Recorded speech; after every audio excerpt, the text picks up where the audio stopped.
Assalomu alaykum hammaga. Bugun sizlar bilan guppi baliq haqida gaplashamiz.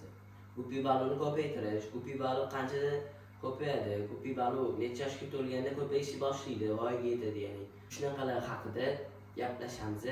Like va podpis bosib qo'ying oldindan. Vaqtingiz olmasdan to'g'ri mavzuga o'tamiz. Guppi balig'i ko'rganingizdek, mana bolalar yuribdi, sizlarga yaqinlashtirib ko'rsataman. Bolalar yuribdi. Bu bolalari 2 oy ichida, mana shu bolasi 2 oy ichida yana bola tug'adi.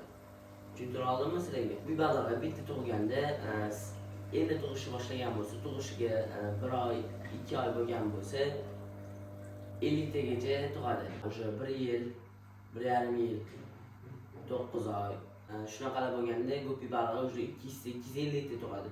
Xo'p, ko'rib turganingizdek, guppi balig'i tug'ish jarayonida buni ham sizlarga yaqindan ko'rsataman.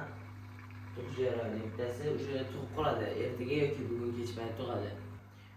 Xo'p, birinchi o'rinda baliqni qorniga qaraymiz. Qornida qora gravit sport degan nuqta bo'ladi.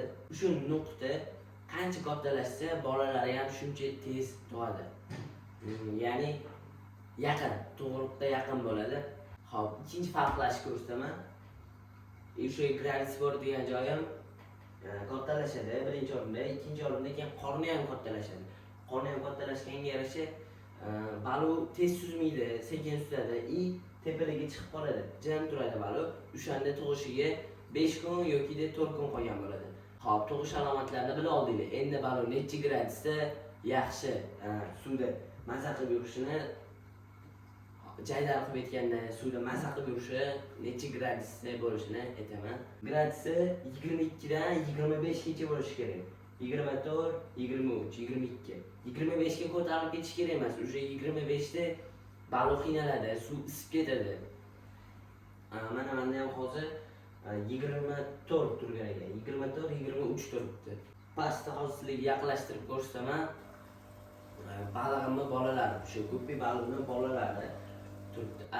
Buni gradusi, suvni gradusi 22 yoki 23. Ozgina sovuqroq bo'lsa yaxshiroq bo'ladi. Baliqlar maza qilib turadi.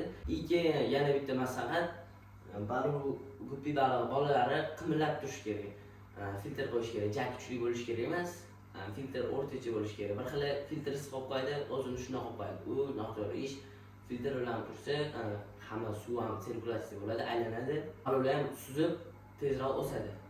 Xo'p, video qiziq bo'lgan bo'lsa podpis bosib qo'ying. Keyingi video bundan ham qiziqroq bo'ladi.